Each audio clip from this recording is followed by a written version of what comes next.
Back at it again with another exchange French video with lines that are stemming directly from my Chessable courses, Master the French Defense and 1e6 Against Everything.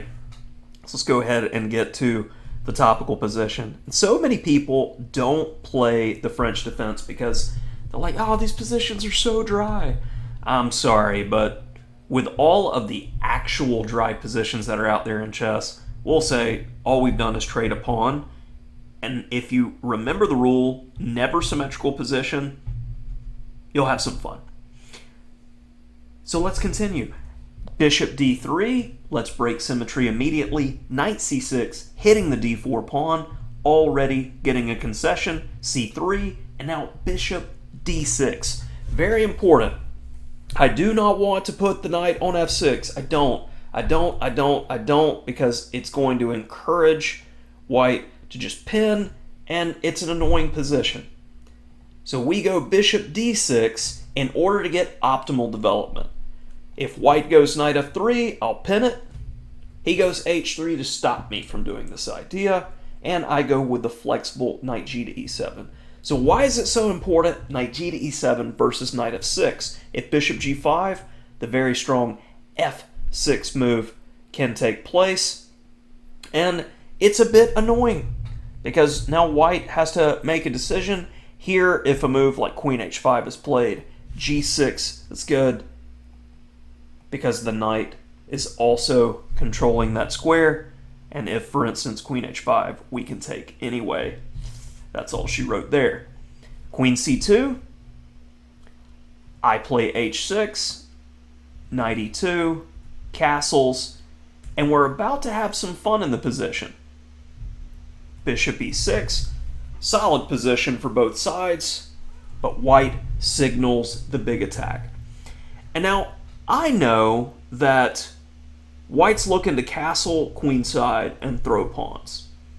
And the engine points out a move that I typically would not consider here, just throwing that question mark on g4, because I have the strong punch f5.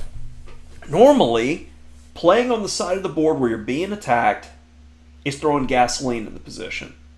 But here, it's hard for white to justify play.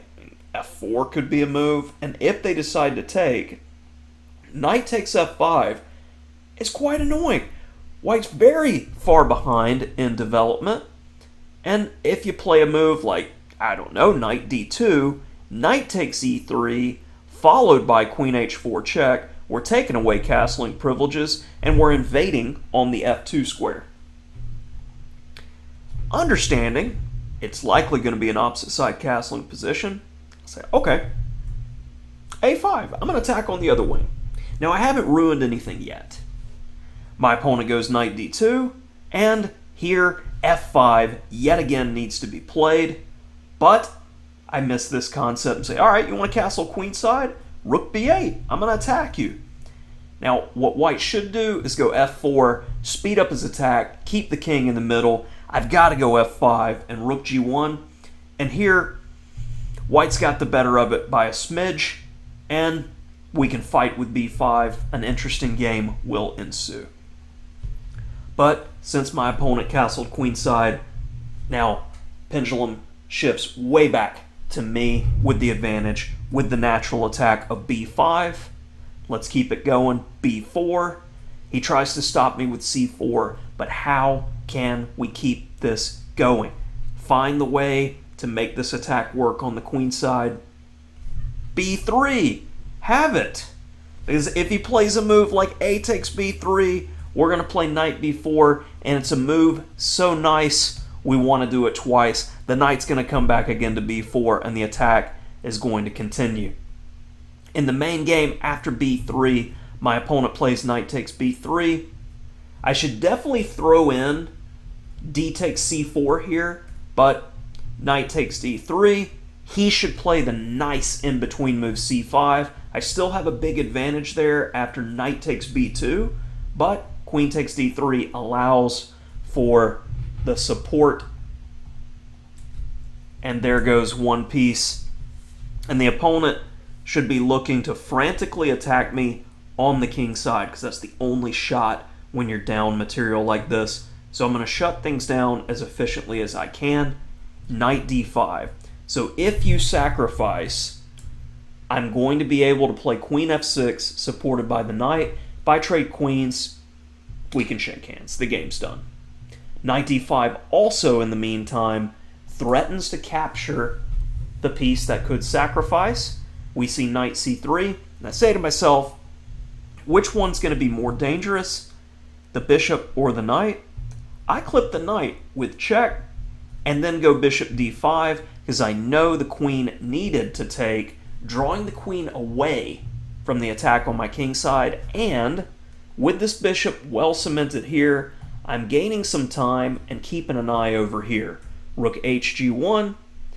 Now that is the point of attack. Bishop e7, and after king a1, pause your video here and think of the most efficient way to play this position.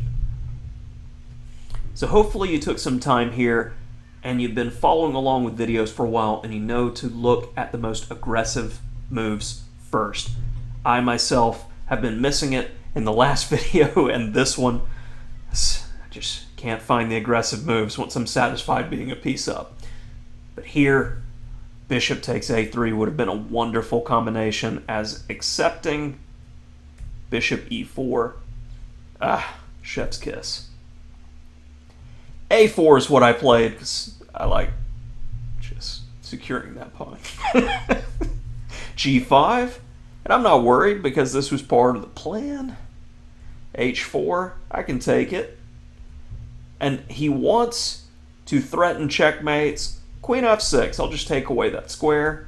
And after queen h3, bishop e6, c5. Pawn's gonna go. Goes d5 to bother my bishop. The white king's in a tomb. Rook b to d8, just to make sure that pawn doesn't go any further. And it's encouraging me to play c3, and that's going to be a game ender. White just doesn't have any more resources, and my 2400 rated opponent decided to resign here. Hopefully you enjoyed this investigation, exploration if you will, of the Exchange French. I know I have a good number of videos on the Exchange French on the channel already, because it is the main variation you need to know in the French to play for a win. And when I'm looking at my students' games as they're starting out on chess.com and Lichess, the Exchange French is the most common response under 1,000 versus the French. So if you know it well, you're going to be getting wins out of the opening. Play aggressive, break symmetry, have some fun, and if you enjoyed this video, check out those courses on Chessable, Master the French Defense, and more recently, 1e6 Against Everything. Thanks for joining in.